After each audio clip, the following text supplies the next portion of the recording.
very good afternoon to everyone, and welcome for the today's session on Discover the steps like 1, 2, 3, 4 of the Variant Vibrant Health, led by the esteemed speaker Dr. Supreet Kaur.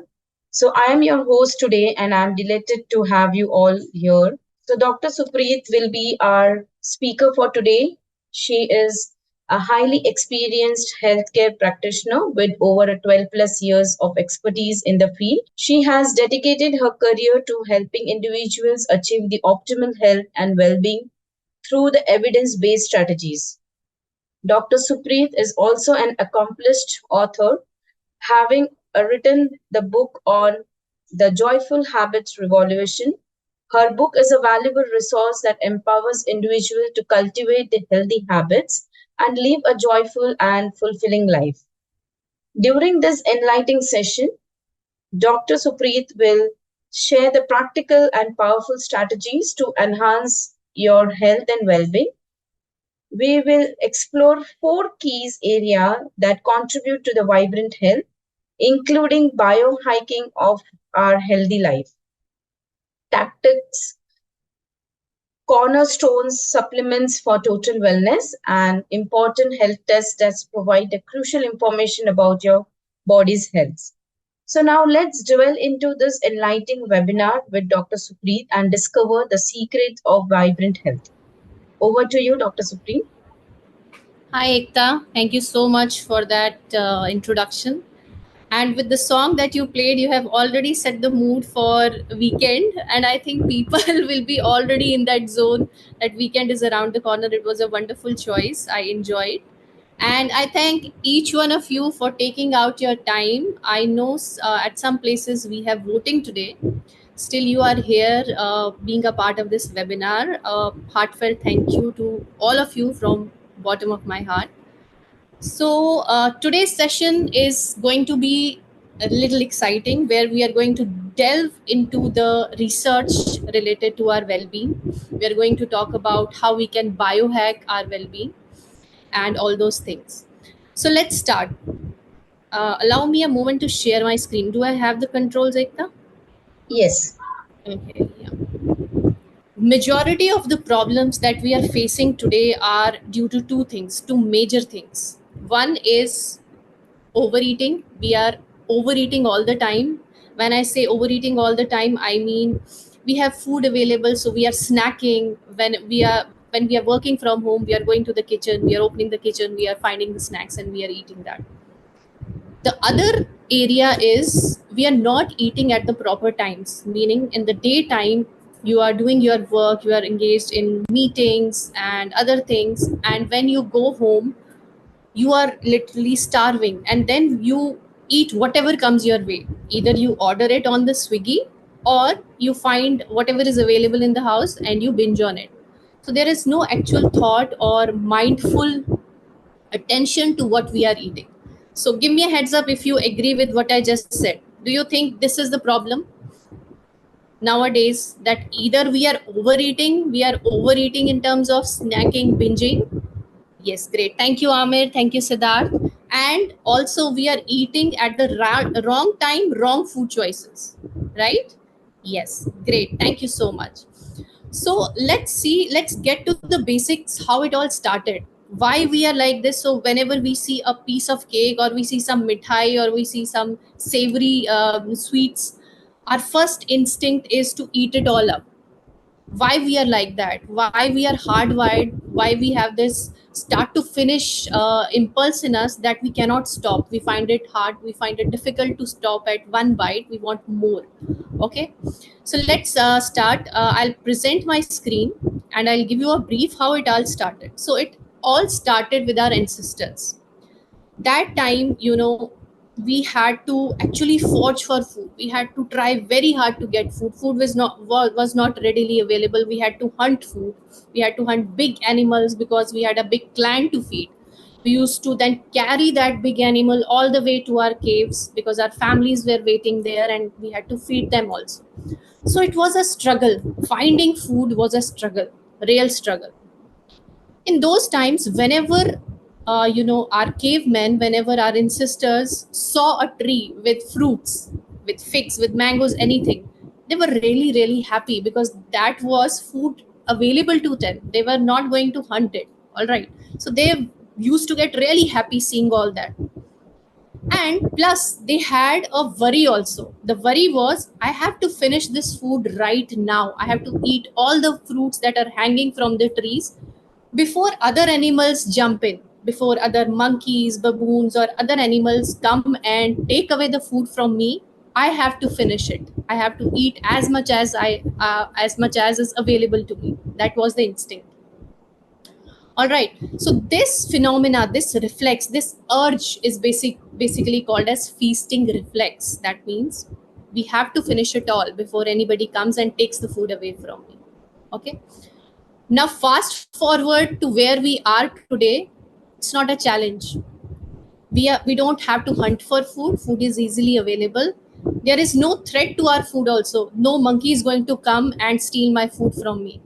But this urge of feasting, it's still ingrained in my DNA. Now hold on before you say that, okay, genes are to blame, we can't do anything, because Dr. Supreet is saying that it's not my fault, it's my genes playing out, and so I can't do anything about it. Hold on, that's not the right way. We have to control this impulse. We have to let our body know that we are not in that era where food was scarce, we had to hunt for it. We are here, we are comfortable, we have food available at the tap of my finger. I can order it from Swiggy, Zomato. So there is no threat. I don't need to gulp down that cake or that 4 or 5 mangoes lying on my fridge in one go. We can control that thing.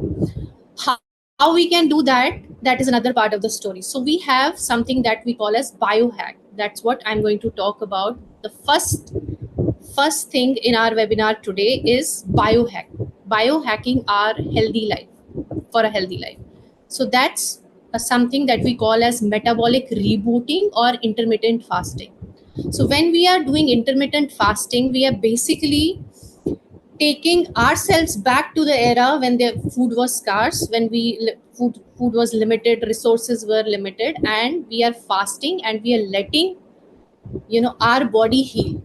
Imagine that there is a traffic going on a busy road.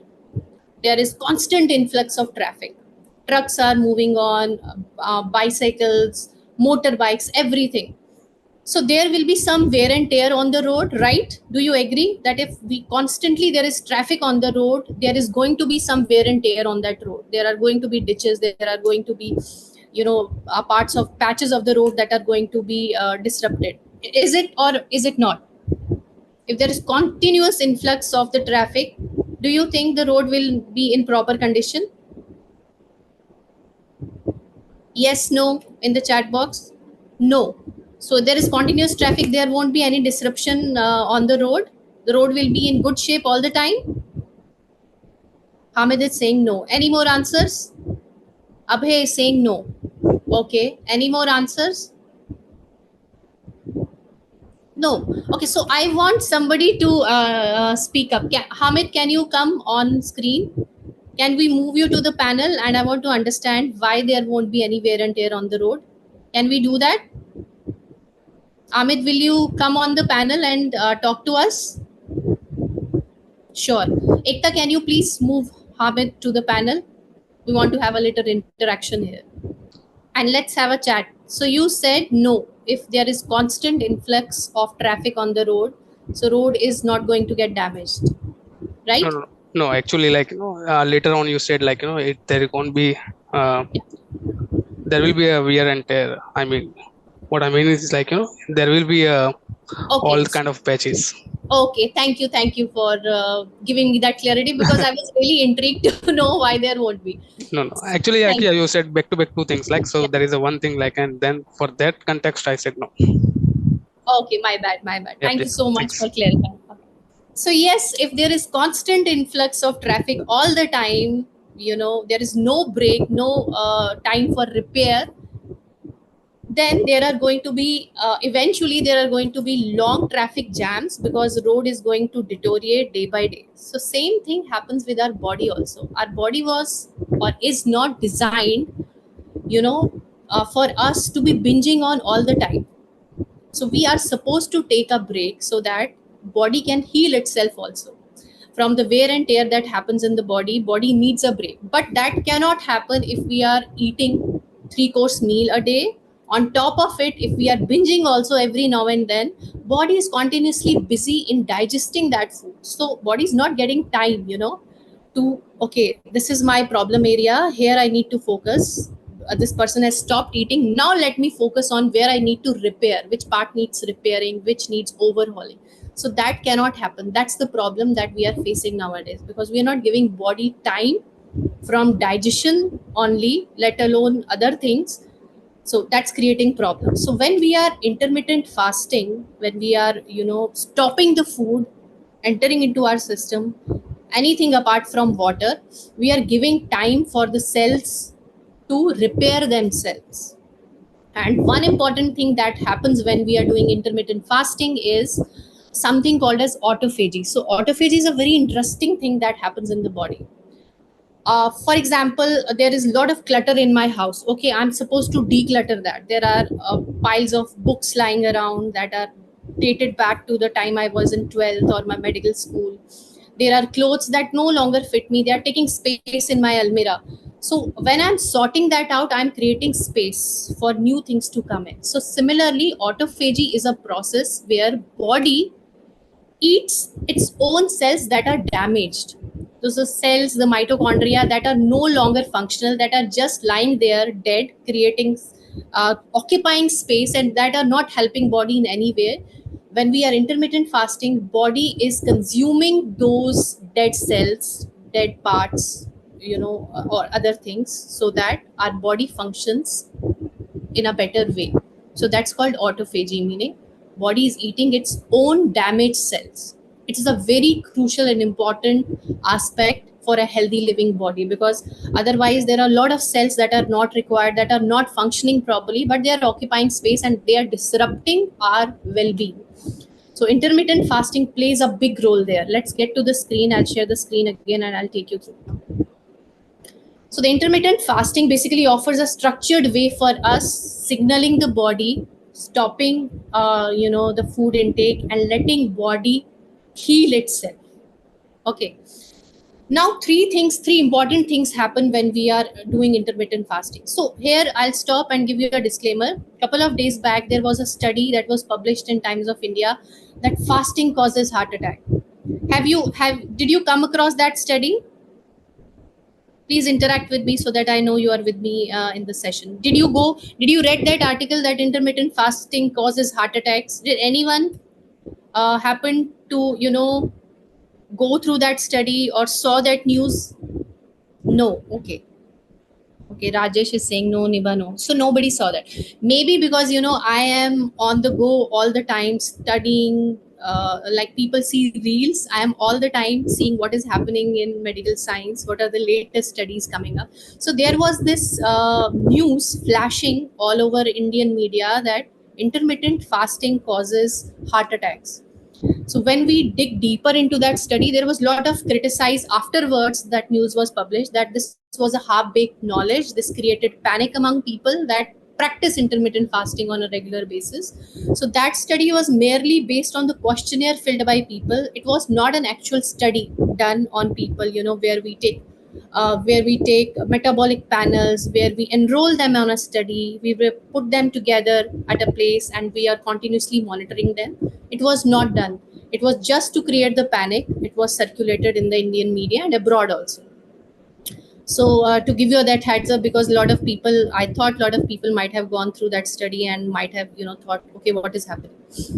So three important things happen when we are doing intermittent fasting. First one is called as metabolic switching. So metabolic switching is basically our body's ability to switch from burning glucose to burning fat.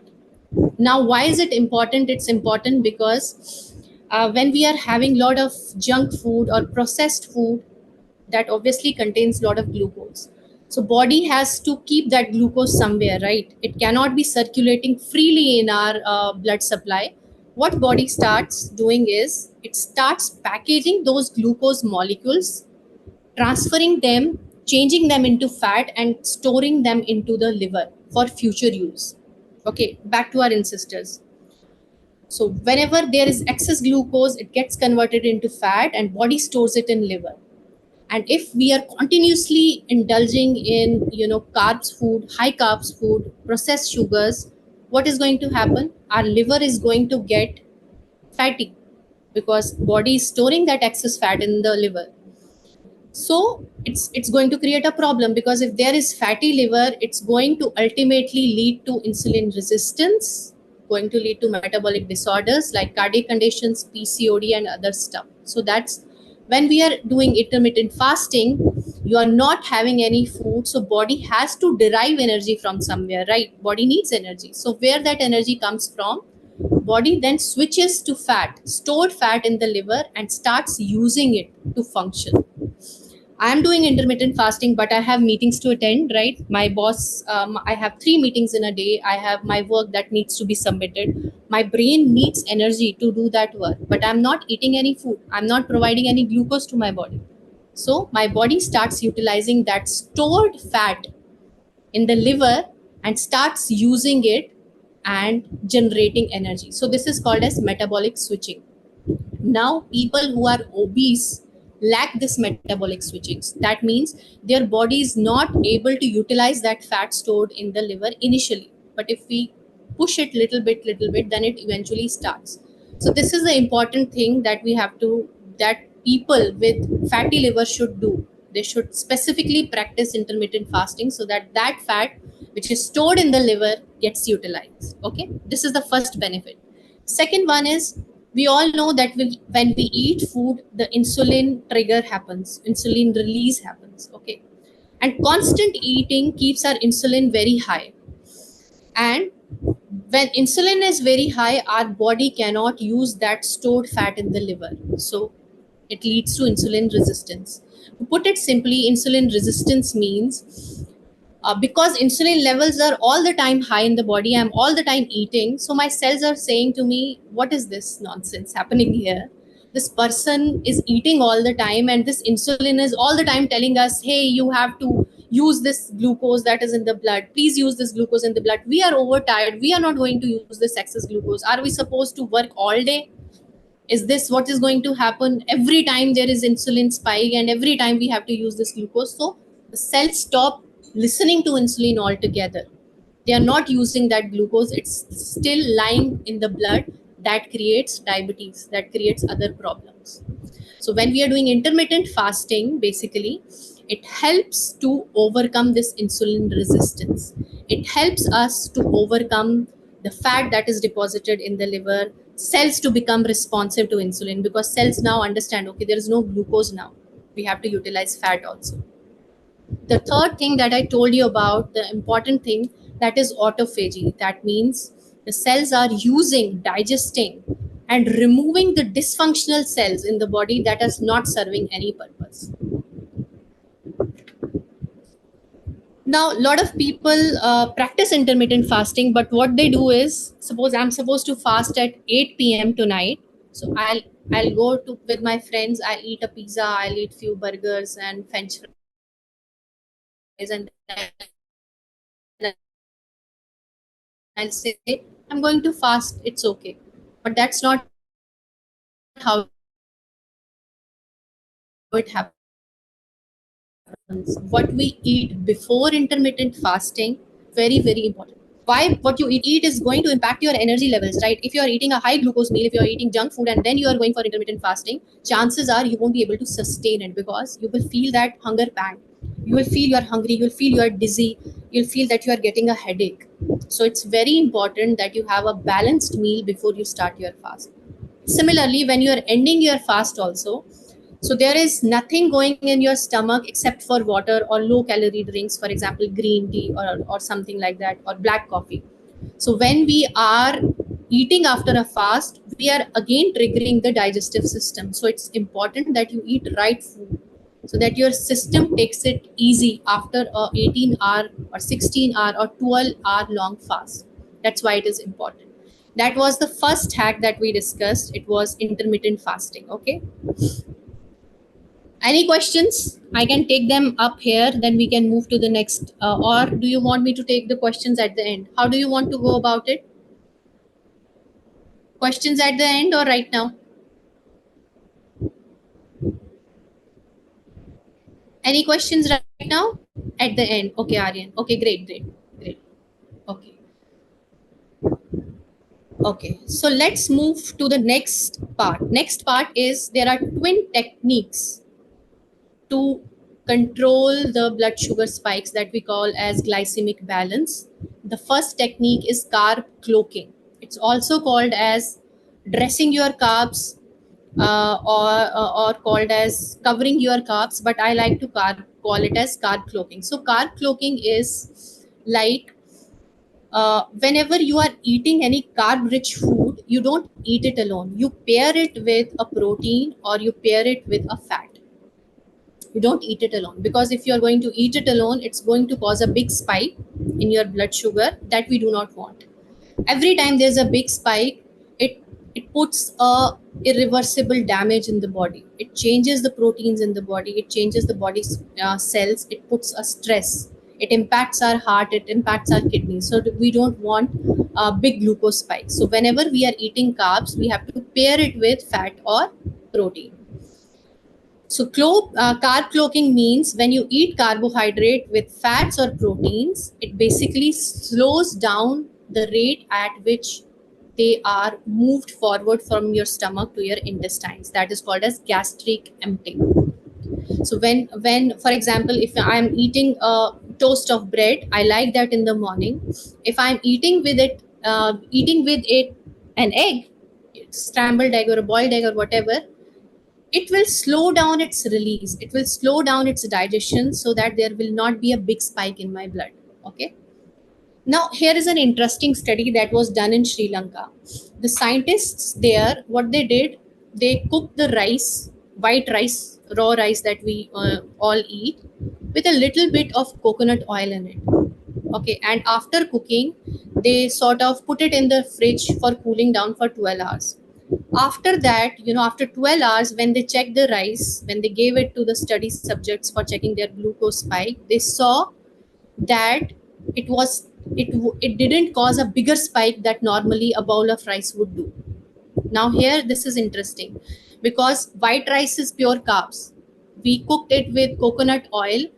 Coconut oil somehow changed the structure of the rice, and there was not a big spike that is anticipated because of white rice. If you go to doctors or if you go to nutritionists, the first thing they will tell you is you have to give up white rice. Now for many people this is very, very difficult, because from their childhood they have been eating rice. Specifically, if I talk about people that are from South India, or that people that are from Kashmir region, like me, so I cannot give up rice because I have been eating it since my childhood. So giving it up is like, big no for me.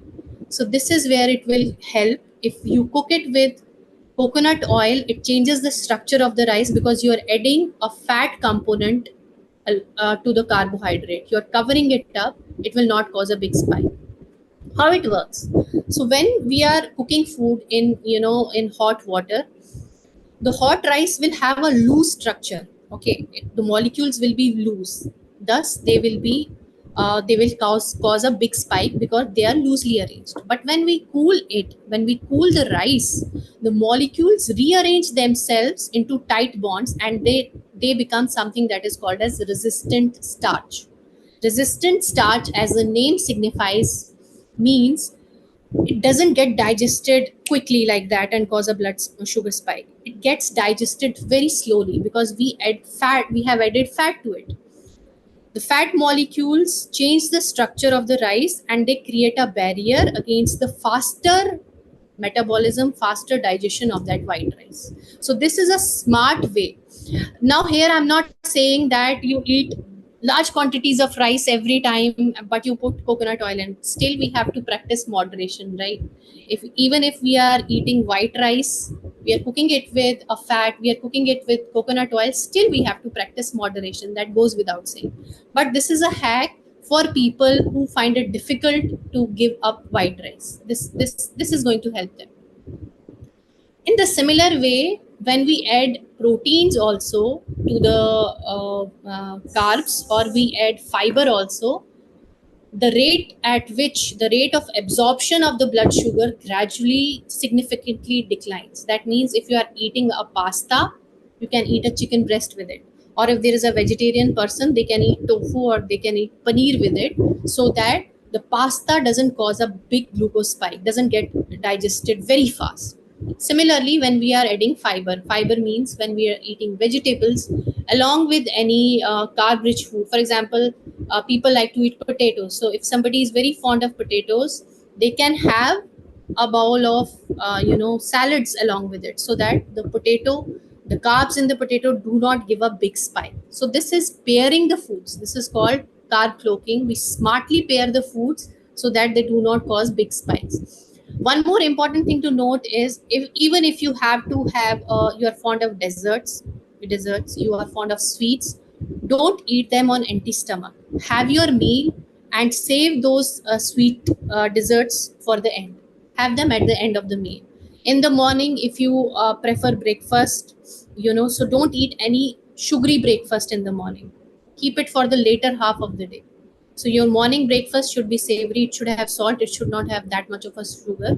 If you want to eat bread, pair it with some healthy fat. Pair it with eggs, or you can pair it with avocado, or you can pair it with healthy fat, like that. For example, people who eat idli is white rice, it is carbs. So that's why our ancestors, they have paired it with sambar has coconut in it, sambar has vegetables in it. So that will slow the digestion of idli, that will cause a huge blood sugar spike.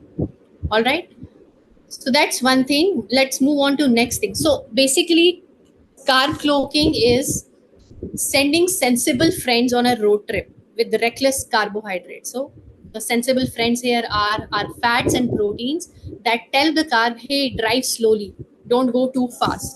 We will end up having a accident. Or when they are going to a party, they tell carb, don't indulge in drugs, let's be sensible, we have to go back home also.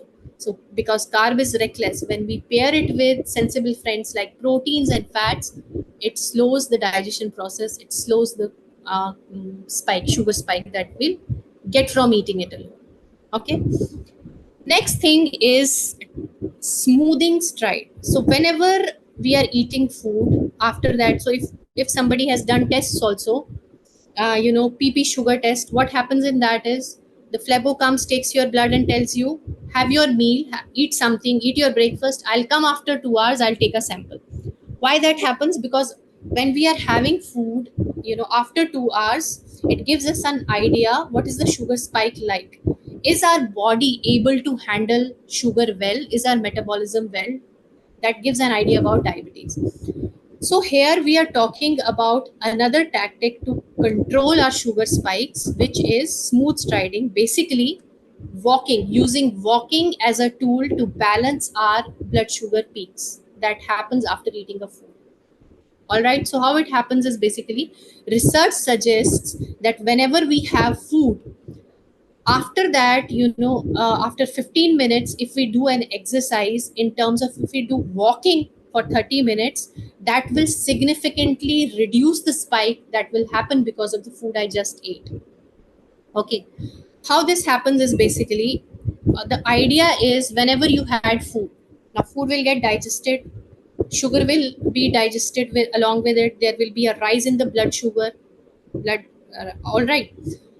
But when we are walking, that sugar is not sitting in the blood. Our muscles are using that sugar, because muscles, when we are walking, it's an exercise for muscles. They are contracting, they are expanding, they need energy.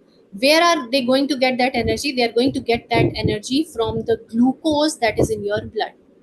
So it will somehow help you overcome that sugar spike. This is very, very interesting thing. When we are walking or engaging any form of physical activity, our muscles are basically contracting and relaxing, and contraction requires muscles to use glucose from the bloodstream. This is one important tactic by which you can lower your sugar spikes after you have your meals.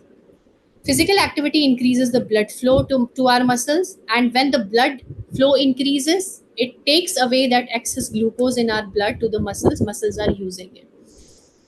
Muscle cells have more glucose transporters on their surface. The transporter's name is here mentioned, but you don't have to remember that. Just the fact that whenever you have a meal, ensure that you walk a little after your meal, so that that blood sugar is not lying sitting in your blood, it's getting used by your muscles. That is very effective for the people who are dealing with pre-diabetes or diabetes. All right, so this was the twin tactics. One was never eat your carbs alone, always pair it with a fat or a protein. Never eat your carbs on an empty stomach. If you are fond of desserts, eat them at the end of the meal, not at the beginning of the meal. Next thing was always do an exercise, always do a walk after you have had your meal, post lunch, post dinner. It's very important, so that you use that glucose that was generated from your food. These are the twin tactics. Now we'll move to three cornerstone supplements for total wellness. Here I would like to take a break and ask my audience a question. Do you know which three supplements I'm going to talk about? Any idea? Anyone can give me any idea? Which three supplements? Vitamin D. Okay, I said vitamin D, it's D. Any more? Any more suggestions? Zinc. It is very important. Yes, but that's not a part of our presentation today. Anything else? What are the three cornerstone supplements? Vitamin B12, yes. Vitamin B, C, calcium. Thank you, Shalini. Any more suggestions? So that makes me think, okay, great, I have included something that's not included, that you people are not aware of. Of course there is vitamin D in my presentation, but there are two more supplements that I have not seen till now in the chat. Sunlight, yes, vitamin D will cover sunlight. Great, so let's move. Iron is important, of course it is important, but that I have not included in my presentation today because a lot of people are already aware about iron. Great, good. Zinc, yes, it is important, but I have not included that, and I have not seen the suggestion of the other two that I have included in my presentation today. Vitamin A, interesting. So let's move to the presentation. Magnesium, wow, Preeti, big claps for you. Yes, I have included magnesium because it's the most underrated supplement, and there are a lot of people who are magnesium deficient and they do not know about it. Let's move. Thank you so much, Preeti. A big clap for you. Give yourself a pat at the back. Yeah. So let's move. First one, like my audience suggested, we have vitamin D. Vitamin D is very, very crucial, and many people got to know about the benefits of vitamin D and why it is important during the COVID period when the doctors were prescribing vitamin D. So vitamin D basically is not a vitamin, it functions more as a hormone in the body.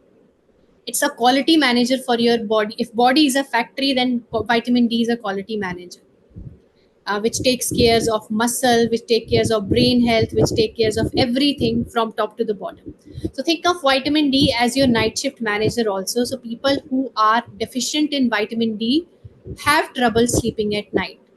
It actually controls and interacts with the areas in our brain that control our sleep cycle. So if somebody is deficient in vitamin D, chances are that they have hard time getting to sleep. Vitamin D also plays a very important role in weight loss. It's not directly related to weight loss, but it interacts with our fat cells and it tells them to hold on storing more fat. Okay, so that's how it plays a vital role in our metabolism, in our weight loss also. And it also plays a crucial role in our brain health. So there are a lot of people that may feel depressed or may feel sad or anxious without any apparent reason.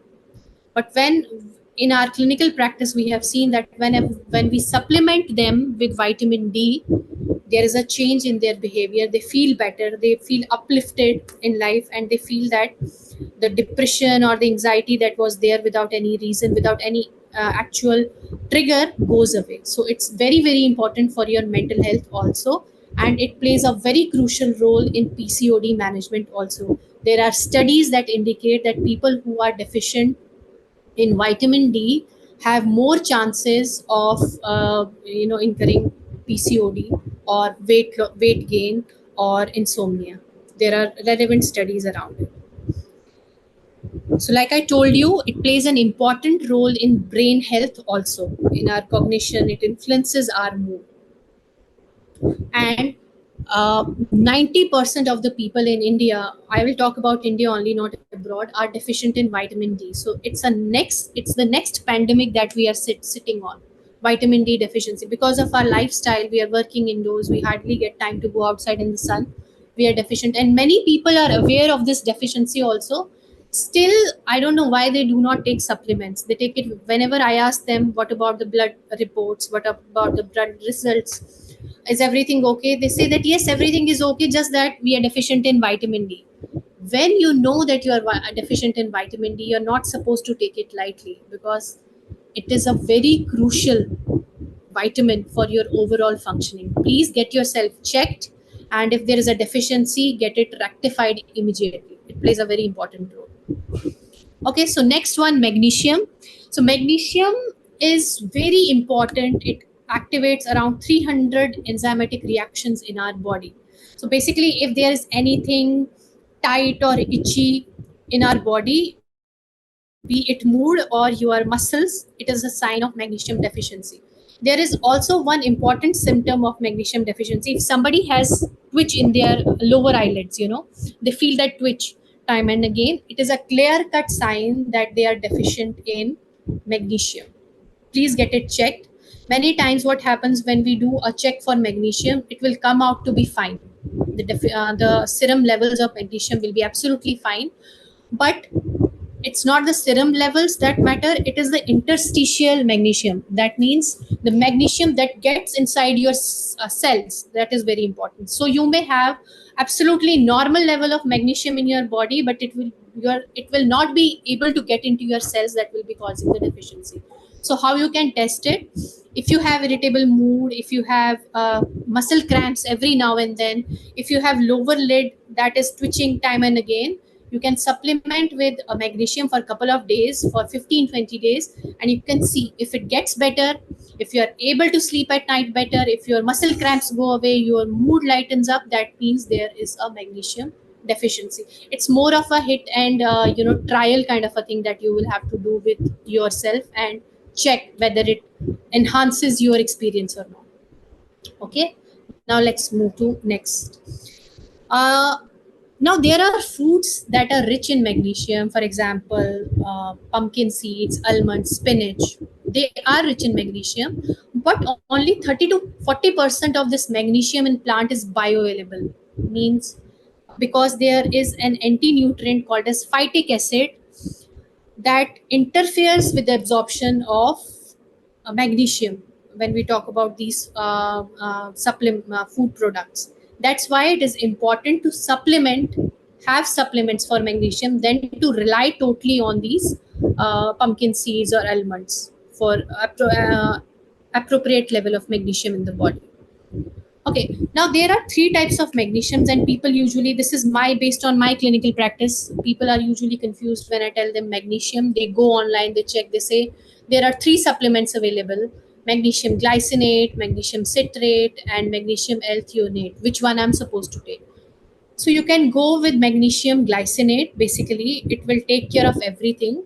Magnesium citrate is specifically for people who have constipation. So magnesium citrate eases the constipation. It it improves the bowel activity, but you can only take it during the daytime and whenever you have washroom available. You have access to the restroom. That's why I do not recommend this. You can go with magnesium glycinate. It's available online on many stores. It's available on Amazon also. You can use this one instead of magnesium citrate or magnesium threonate. Next one is omega-3. So omega-3, so there was an interesting research, decades ago done, and it was observed that people who eat fish have lower rates of cardiovascular disease. Then lots of studies were done on those subjects, checking them, what makes them so, not so prone to cardiovascular disease. And then when the study was done, it was found that omega-3 fatty acids in their bloods, in their body, were giving them these benefits of cardiovascular diseases. This again is a very underrated supplement that not many people are aware about. Omega 3 plays a very important role in maintaining normal triglyceride levels. If I talk about the lipid panel, it raises good cholesterol, that is known as HDL. It takes care of the inflammation in the body, it brings down the cholesterol levels, and it also prevents clumping or blood clots in the body that are the reason for stroke or heart attacks. It also plays a very important role in autoimmune diseases. If I talk about rheumatic arthritis, if I talk about psoriasis, eczema, itchy skin, it helps to curb those symptoms as well. It also helps people with fatty liver. It lowers their fat deposition. It helps to mobilize the fat in the liver, and it plays a very important role there. Again, this supplement is available online. Whenever you are choosing these supplements, please go check the ingredient list. It should not have any unnecessary fillers, anti-caking agents, ascorbic acid, and all those things. Choose the supplements that are certified, FDA certified, or that mention about the clean ingredients rather than having the fillers attached to them, because we don't want unnecessary impact of the fillers. So these were the three supplements. Vitamin D, many people know about it. Magnesium, very critical, very important supplement, and omega 3 fatty acids. Now we are moving to the four tests that tell us how healthy we are. Any idea? Like we talked about the vitamins or other stuff. Any idea what are the four tests that tell us how healthy we are? You can type it in the chat box. What four tests are critical for our well-being that give us an idea about how healthy our body is? Blood test, yes, blood test, but what specific tests in blood test? Blood test has a lot of tests in it, right? CBC, liver profile, lipid profile, all those tests are important. Thyroid, BP, yes. Sugar test, yes. Glucose level, yes. Any other suggestions? Okay, no. WBC count, yes. Cholesterol to a degree, yes. But we'll talk about in a different way. Okay, so let's move ahead. Metabolic, we are here talking about metabolic syndrome that most of the people are dealing with. Metabolic syndrome is characterized by if the blood pressure is constantly above 130 by 85, if there are high triglycerides level that exceed 150 mg per dl, if there are low HDL levels, if they are below 40 in male, below 50 in female, if there is central adiposity, meaning the waist circumference 40 inches, over 40 inches in men and over 35 inches in women, or if there is elevated fasting glucose levels higher than 110 mg per dl. If somebody is meeting any of the three criterias that are listed here, it indicates metabolic syndrome. Okay, and there is nothing to worry about it. If somebody is meeting these criterias, we can change the situation, we can turn around the situation by adopting a healthy diet, increasing the physical activity, and in some cases medications might also be required. Where medication might be required, it might be required in high triglyceride levels. If somebody is doing walk regularly, they're having a healthy diet, still their triglyceride levels are not coming down, it can be because of family history also. In that case, medications are required, and with the help of medications we can reverse these conditions also. Somebody said lipids, cholesterol, we already talked about it. So when we are doing the blood test, we usually go for a lipid profile test that measures our triglycerides, HDL, LDL. Apart from that, there is something important, very important marker that is called as apolipoprotein B. So apolipoprotein B, if the levels are high, it gives us a clear indication that the person is at a risk of cardiac emergency in future. So lipid profile can be high, HDL can be low, triglycerides can be high, but the specific marker of our cardiac health is apolipoB. So I'll read out to you what it is. Apolipoprotein B or apolipoB is associated with several lipoprotein particles, including low density lipoproteins. These lipoproteins transport cholesterol and other fats from liver to peripheral tissues, where they can contribute to the formation of arterial plaques and they can lead to heart attacks. So whenever you are doing a lipid profile, please include this apolipoB in your markers, in your tests also.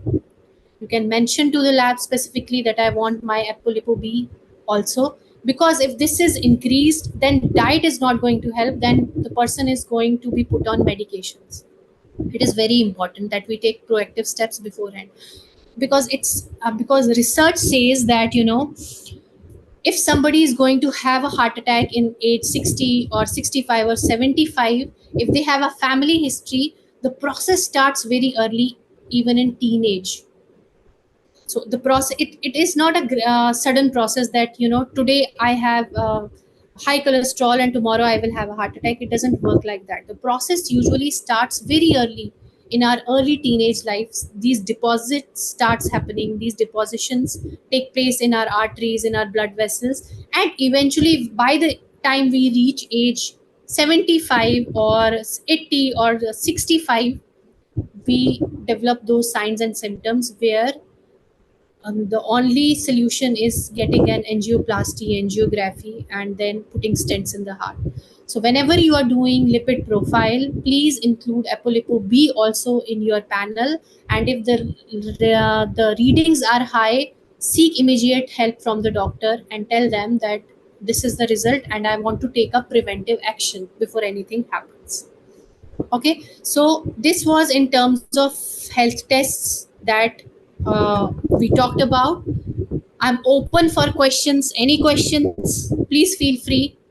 We can move you to the panel also if there is any. Okay, I see 2 questions later. What is the best way to test omega deficiency?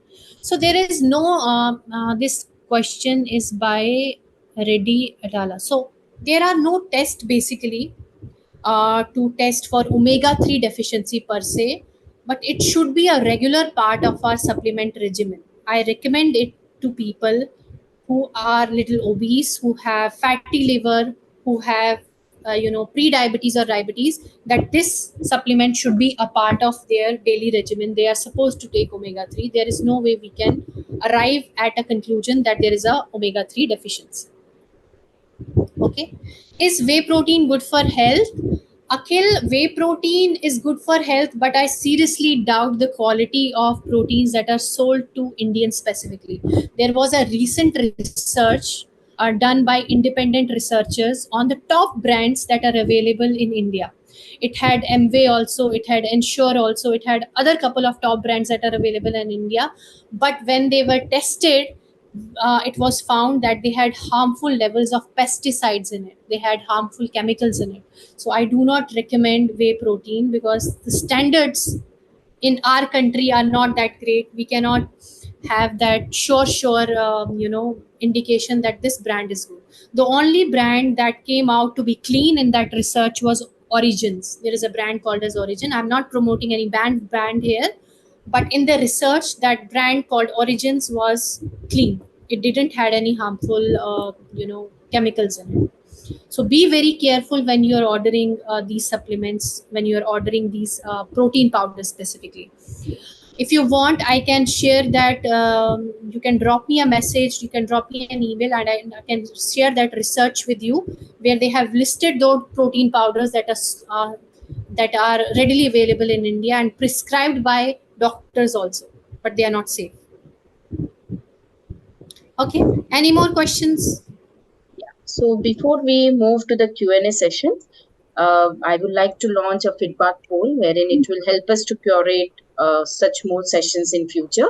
So if you have liked this session, you can just it will take hardly 2 minutes of time to give us a feedback. So the feedback poll is live on your screen.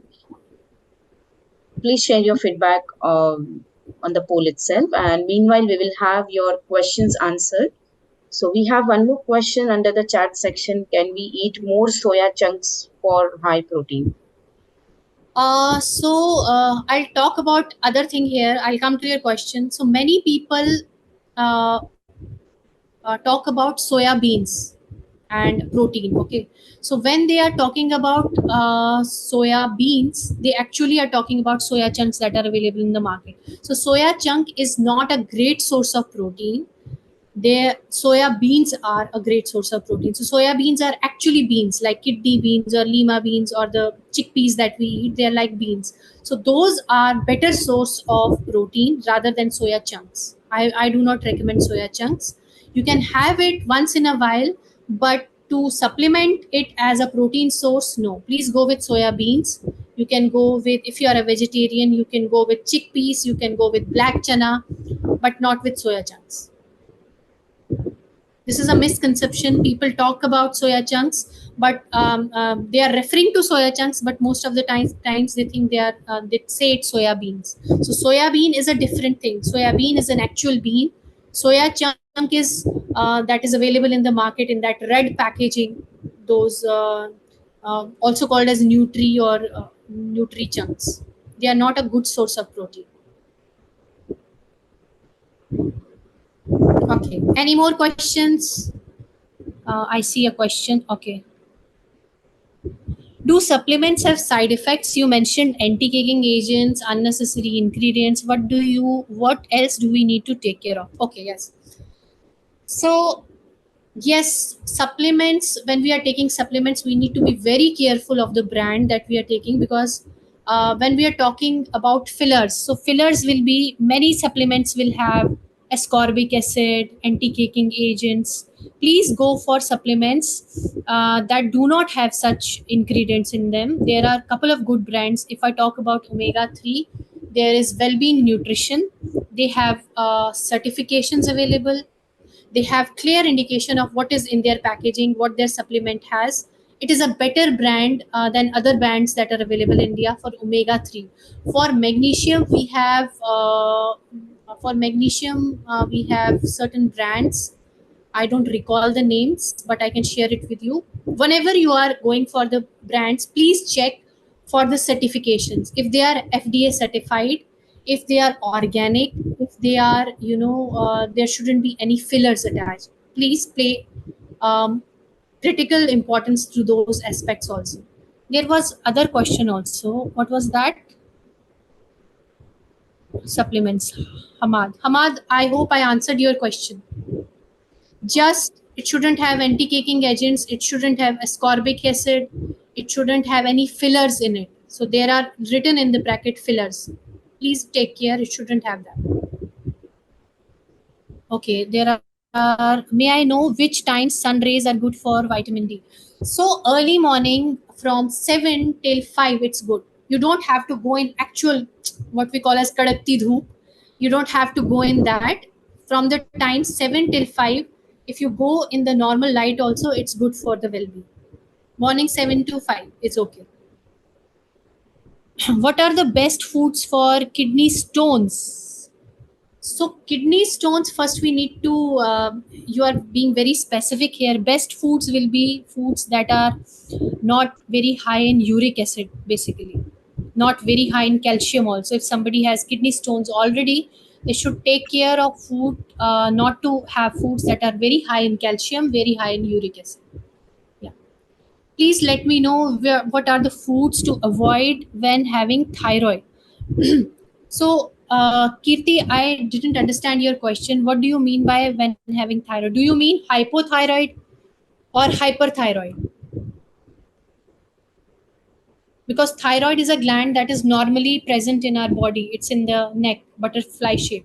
So when you are saying thyroid, do you mean by hypothyroid or hyperthyroid? Hypothyroidism. Okay. So foods basically that belong to Brassica family, cabbage, broccoli, cabbage, cauliflower, they are not harmful per se, but they interact with the medications of thyroid, hypothyroid. the thyroxine, Thyronorm, they usually interfere with those medications and can hamper the absorption of those medications. So one should be careful not to eat a lot of cabbage, cauliflower, or broccoli.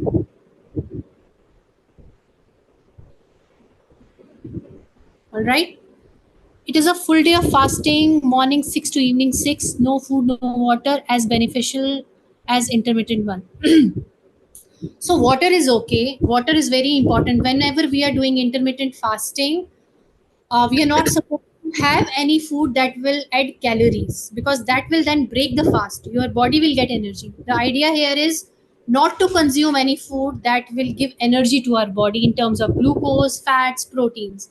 Water is okay. Water is important. Rather, whenever you are doing an intermittent fasting, you should regularly have water and keep your body hydrated. Water is not banned, but other foods, you can have green tea, you can have black coffee, but it doesn't suit some people on empty stomach. But water is allowed. You can have unlimited water during your fasting.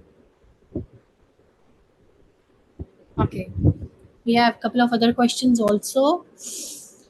Which food to avoid and which food is good for avoiding high cholesterol? So the first thing that I told you, high cholesterol. Why do we have high cholesterol? It's because of excess sugar. So first of all, we're not supposed to have any junk food, processed food that is high in sugar. Secondly, we're not supposed to have trans fats. Trans fats means fried foods, deep fried foods. You should stop eating those foods. However, olive oil is also a fat. It's good for mobilizing or removing the fat from your body. So, olive oil can be used in moderation. You can use it in dips or chutneys that you make at home. You can use it for sauteing your vegetables or light cooking. Olive oil is good for high cholesterol. Taking vitamin E capsules are safe. Yes, it is safe, but do take it under medical supervision. Do not take it on your own. Any suggestion for cooking oils? So that is a separate topic in itself, and my favorite topic, because cooking oil is a very vast subject.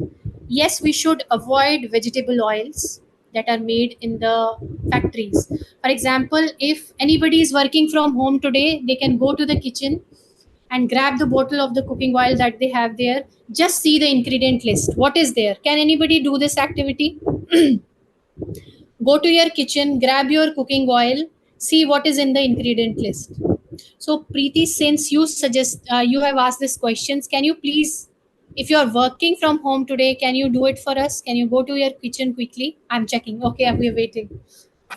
So, you are, let her check, then we'll answer this question. Is it true that eating huge amounts of tomatoes cause stones in the kidneys, or is it a myth?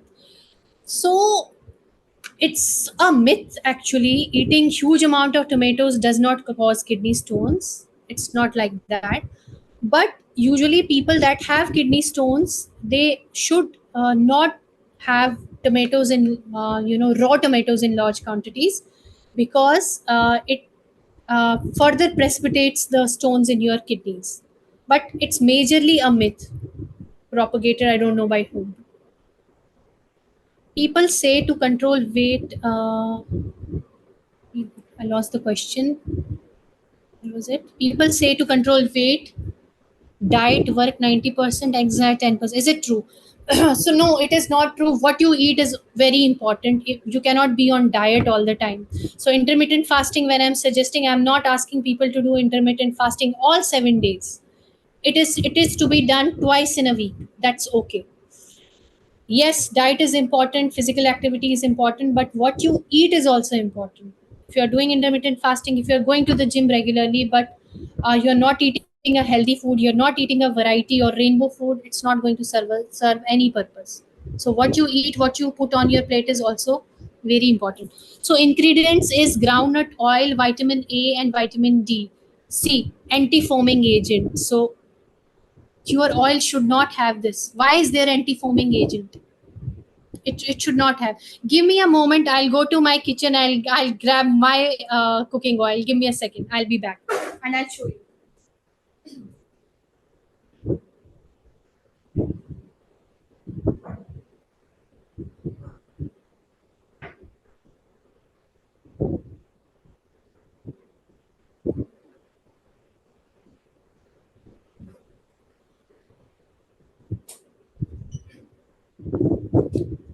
So I'm back here.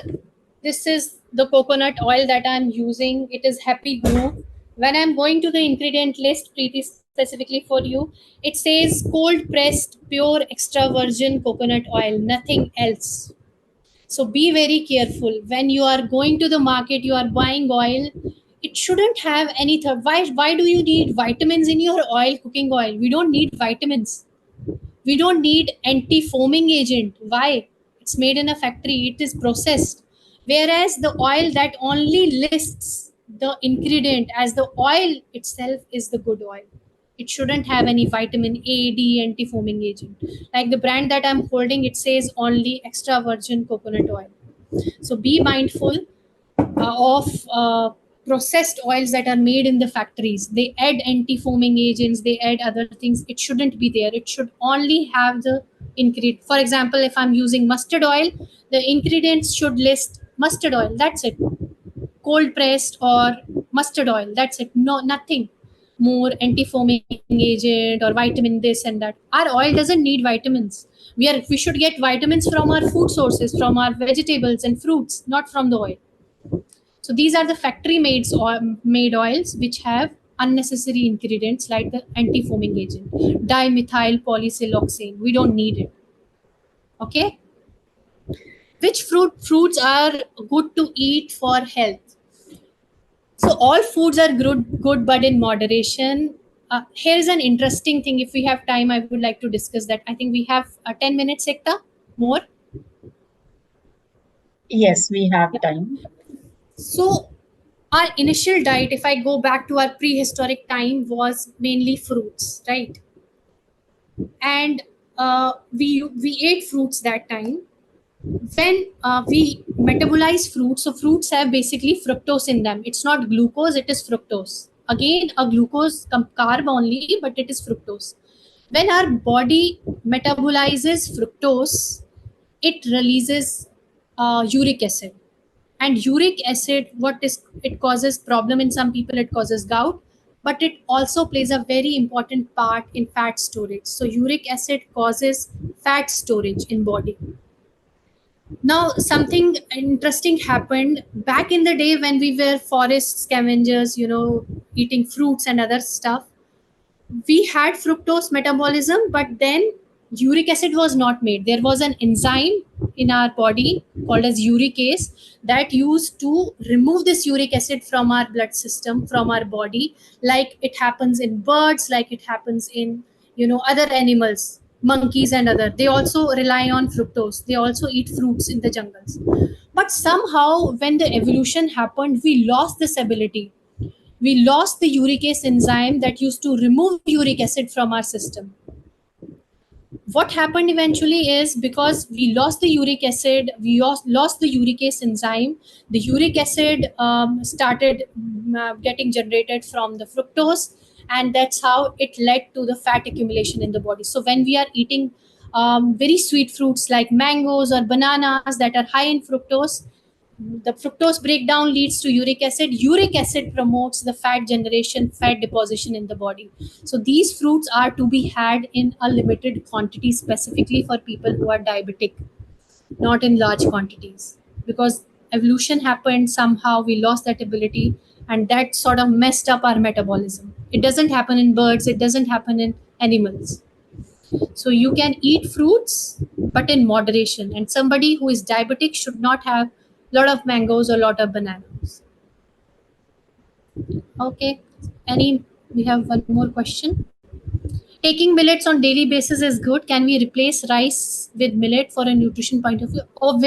Of course you can. Millets are a healthy source and a good replacement if somebody is gluten sensitive or somebody has gluten problem. They can replace rice with millets. They can replace wheat with millets. They are a good source. Yes, of course. But go for brands that are organic, that do not use pesticides. Go for those brands. There is one more question in the chat box. Like, as we are experiencing heat waves a lot nowadays, how can we prevent us from getting heat stroke or dehydration? So first of all, I suggest you to not go out when it is, the sun is directly above us. In case you work in a field and it cannot be avoided, then I'll suggest that you wear light clothes, that you cover your head whenever you are going out, and drink plenty of fluids throughout the day. Plenty of fluids meaning don't go for cold drinks or juices or other things. Go for lukewarm water, room temperature water, not very cold water. And wear light colored clothes, like I suggested. Cover your head when you're out. And hydrate yourself properly once you're back. How to reduce uric acid in the body? So, uric acid, first of all, do not consume very high fructose fruits like mangoes, bananas, chicus. Secondly, proteins also. So protein breakdown also releases uric acid in our body. So use protein in moderation, specifically when we are talking about pulses, dals, or when we are talking about mutton. So use that in moderation. And drink plenty of fluid also, because when you are having plenty of fluid, it excretes uric acid from your body also.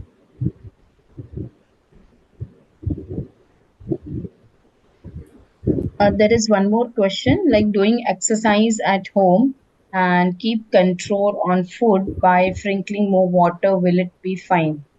By drinking more water, I think the question Yeah, is. Doing yeah. exercise at home and keeping control on food by drinking.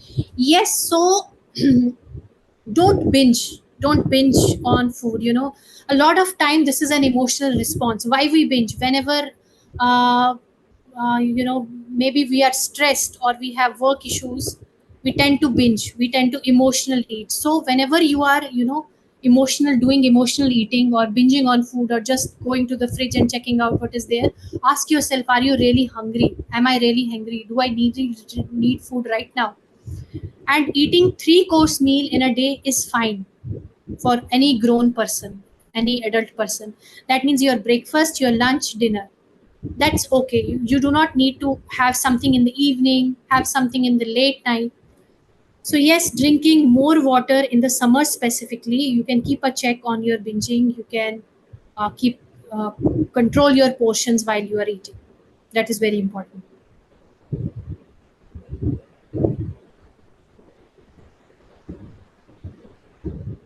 Any more questions?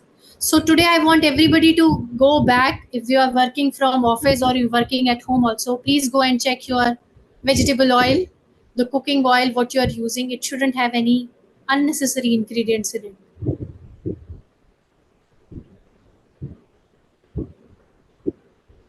So there are no more further questions.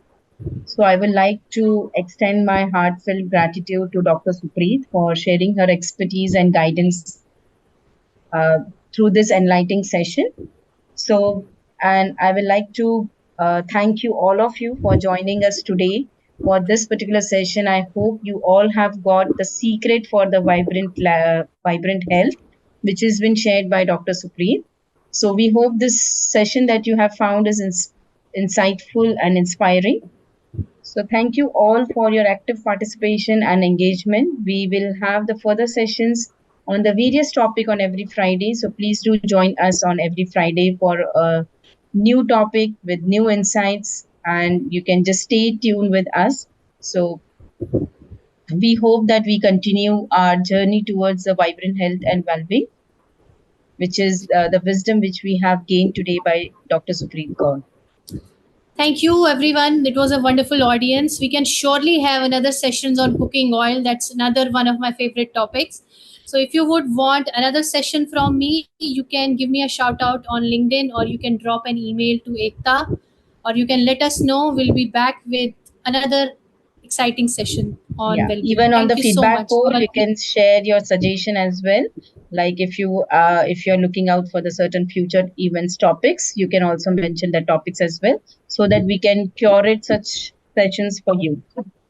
Or you can tag me on LinkedIn also, and you can let me know whether you like my session or not, or you want any future sessions. Thank you so much. Thank you, Ekta. And Thank thank you, you. everyone. Have a great weekend ahead.